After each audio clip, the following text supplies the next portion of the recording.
Hello, and welcome to the Art of Divergence. I am Sammy, an LISW, joined by my colleagues, Hi, I'm Allie Dennis, LST, under the supervision of Sherry Bear, LSW. And I'm Heather Seitz, an LPCCS.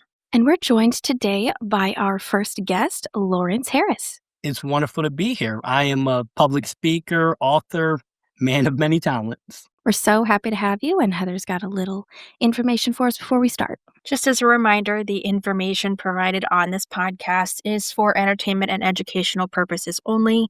It is not a replacement for mental health concerns. Thank you, Heather. So, like we said, we've got our guest Lawrence here today. Lawrence, give us a little intro into who you are, what you do, and what you're going to be talking about with us today. Well, my name's Lawrence Harris. I'm a youth empowerment speaker, which is just a fancy way of saying I go to high schools and youth organizations to help teens and young adults believe in themselves more, make healthier decisions, and ultimately create a future that they're proud of. Now, the thing that I'll be talking about is what I did that really just changed everything for me. Journaling. It's the best $3 you will ever spend in your life. Awesome. I excited to hear more about this topic because it's personally something I have had such a struggle with. I recommend it all the time. I have clients that love it, but as a neurodivergent person, I think there's a lot of points of disconnection for me. I don't know, guys, have you felt the same at all with journaling, or maybe is are either one of you super great or very invested in journaling? I'm invested in journaling, so I'm super excited to hear what you have to say, Lawrence. It is a struggle though some days. So I'm here to hear any practical tips you have too.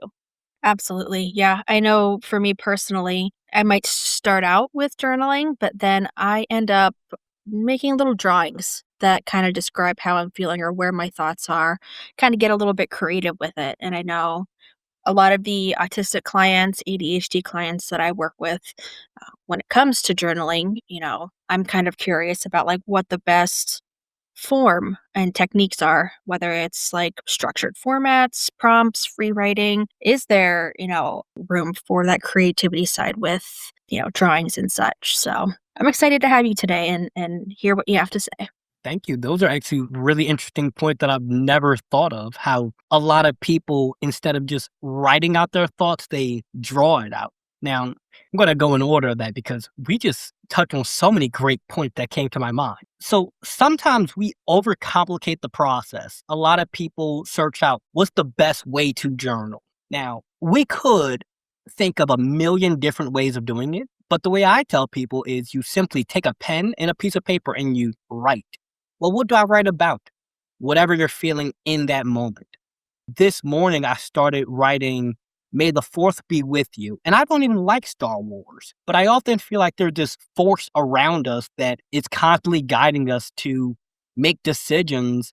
And when we learn how to connect with that, we're able to direct our life.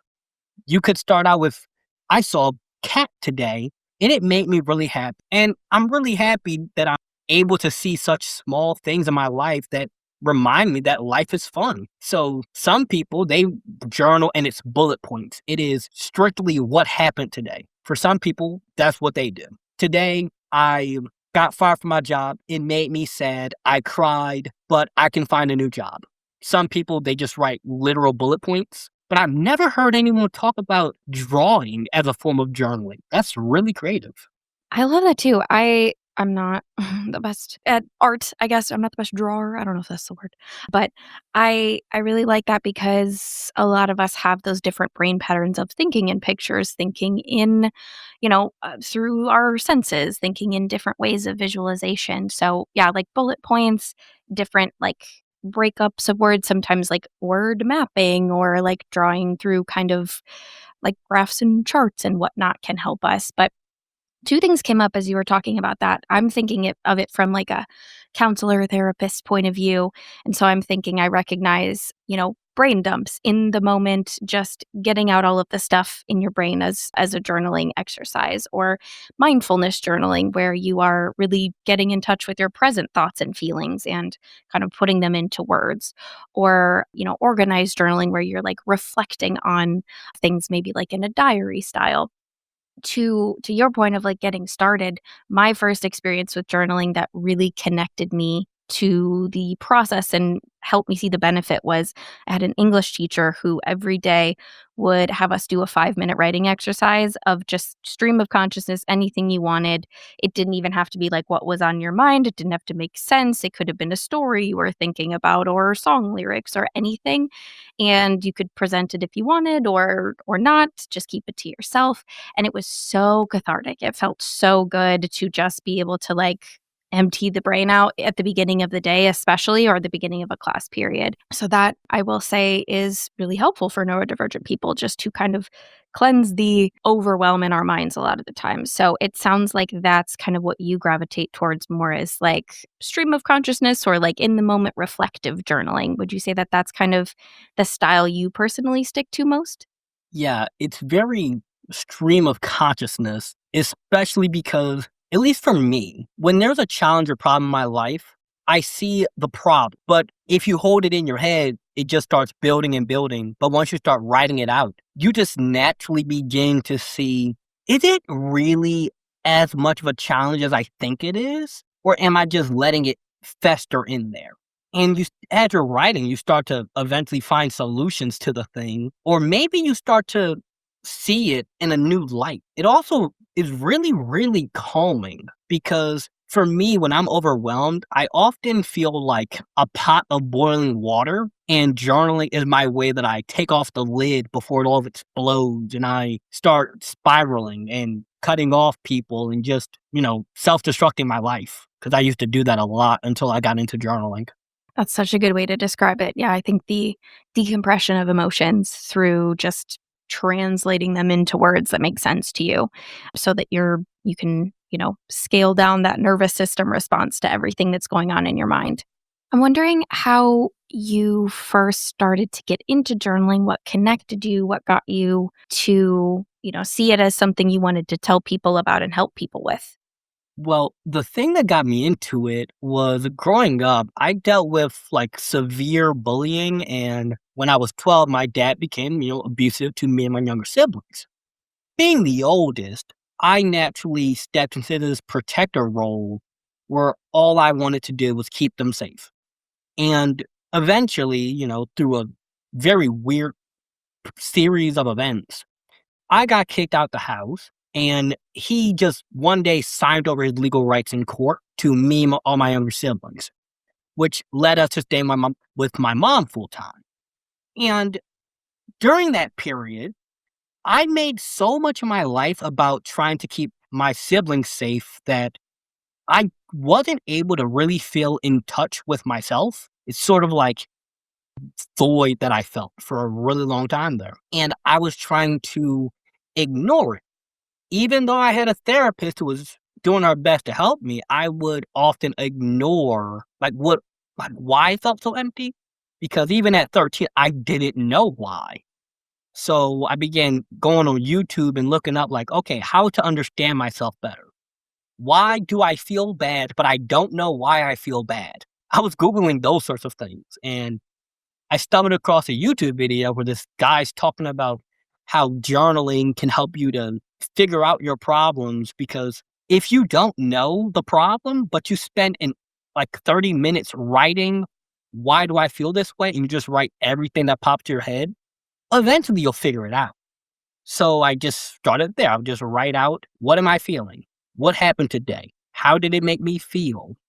And little by little, I started to see progress in my life. I started cleaning my room more often. I felt more motivated for life. I had a clearer idea of what can I do to feel better. And once I realized that, wait, this stuff actually works and that guy on YouTube was not joking, I started telling everyone I could about it. I was making YouTube videos about it. I've done speeches about it. And now I'm doing a podcast about it because even though journaling might not work for everyone, it worked for me, and I know that it can work for a lot of people. First off, thank you for being so candid and sharing very vulnerable parts of your life that helped to get you to where you are. We so appreciate that. I think hearing someone's honest and true experience with what pushed them towards better self-care and mental health management is really helpful for, any given listener or person really trying to push themselves forward in that area. I think it really makes sense that once you kind of gave yourself permission to start working on your issues through journaling, it's like you gave yourself permission to care for yourself in other ways too, it sounds like. Yes, it really did.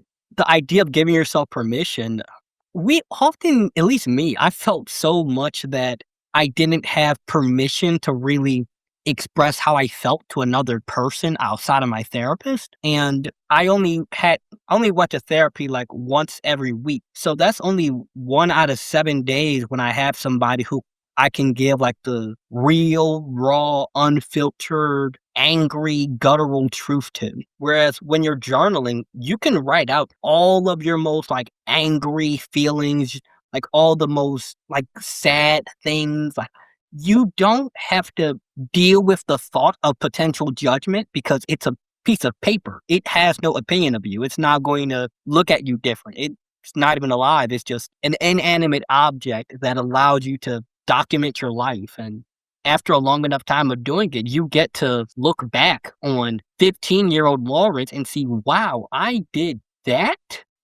That's awesome. I really like that characterization of maybe therapy isn't enough time sometimes. Maybe we have to have more time to really digest and express about all of these things going on with us because it feels like there's a lot, and maybe an hour is just not enough. And also I think it's really helpful for people who might have some mental blocks about therapy and external judgment to hear this so that they can understand that this is a very valid way to explore your feelings if that sense of judgment from expressing it to another person, even a stranger, even a person that is licensed to not judge you and like treat you fairly and whatnot, with, an unbiased approach, even if that feels like too much, go to a piece of paper. That's an awesome way to start that process for yourself. And I think I would say, as a therapist, I would say that's not a full replacement, obviously, because it's expression, not kind of like the processing and the tools. But I think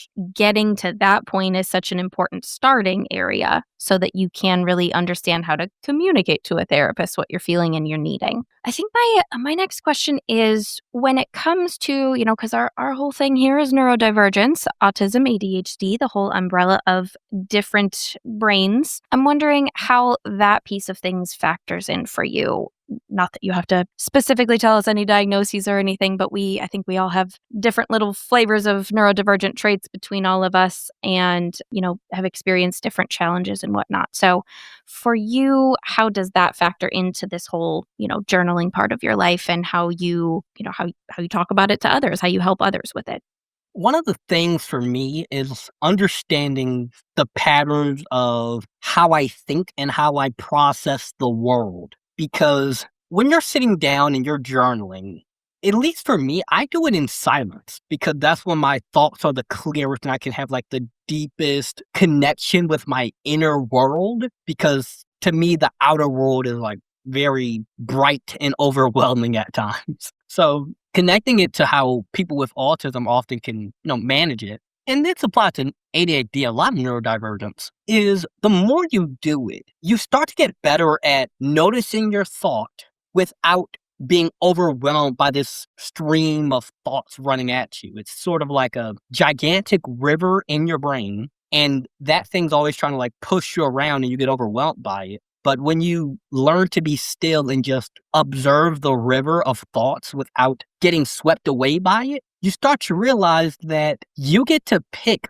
where you go. And yeah, there's going to be moments where you get overwhelmed or where your attention is like pulled away, but you little by little get better at refocusing your attention on the task at hand. You are like 100% zoning into mindfulness right now. That is definitely Yeah. how we would describe like a mindful journaling practice and how to kind of really take control of your thoughts and direct them in a helpful way. Also, you are so good at imagery and analogies. I love it. It's really helping give me a good mental picture of where you're at as you're doing these things and just how helpful it is for the way your brain works.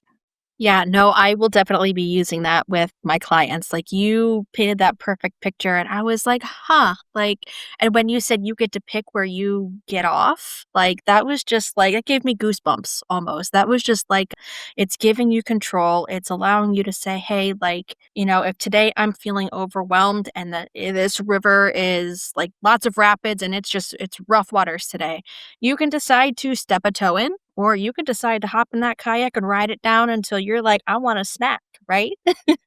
Absolutely. Yeah. I like that a lot. And I think it's helpful, especially for, as we think about how neurodivergent people can get so wrapped up in thought and how, one thought branches off into 20 different things and we're pulled in a bunch of different directions. That, that practice of mindfulness has always been difficult for me because everything feels important all at once. And listening to what's important to you personally seems to be kind of like the guiding force for you, Lawrence, to try and navigate all of that overwhelm and being pulled in different directions of focus. Not so much what's important to the world or everybody else or, other systems in your life, but what's important to you in the moment and where you want to go with how you're thinking and processing. Yeah, it does. And then, with the idea of patterns over time, like by becoming more, not just mindful when you're journaling, but it transfers into all other areas of your life. I've gotten to a point where I'm mindful that every single day at 2 p.m., I have this emotional dip that will just happen. And the best way that I've figured out to get myself out of that dip is a combination of journaling and going to the gym. Sometimes you need to not just get the thoughts out of your mind, but our thoughts build up feelings in our body, and you need to get the feeling out. So it might look like you just take a 5-minute walk and you realize that, wait, I was sitting still being dragged down by the thoughts or the feelings or the emotion that popped up. But you get to decide that I cannot control everything that goes on in my external world, but I can decide what I give my energy and focus to inside of me. And, the analogy of the river, it's so great for this because you cannot force a river to stop flowing. You can't. But what you can do is you can divert the river. That's what a dam is. And you can let the thoughts in the river inside your mind power whatever you're trying to create. So it really allows you too the permission to use all your emotions because ironically, I was giving a speech a little while back and someone asked me how to be more happy. And I said that you have to give yourself permission to not always be happy because you can't have up without down. And if you never allow yourself to go down, you can never go up because it's trying to only focus on one side, but you have to not allow yourself to be dragged down. That's not what I'm saying. I'm saying you have to allow yourself to express, feel, and be with all of your thoughts and emotions. And you get to decide like how much you want to hold on to a thought.